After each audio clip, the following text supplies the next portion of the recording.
very interesting that there are a number of these peptides that have been identified now that will help us with tissue repair and regeneration.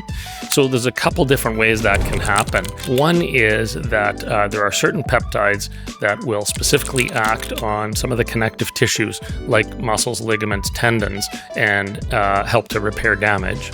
And the other approach is there are certain peptides that are very good at helping to stimulate your body's production of growth hormone, and that's also a driver for tissue repair and healing. So we have kind of these two different approaches that we can take with peptides for recovery from injuries.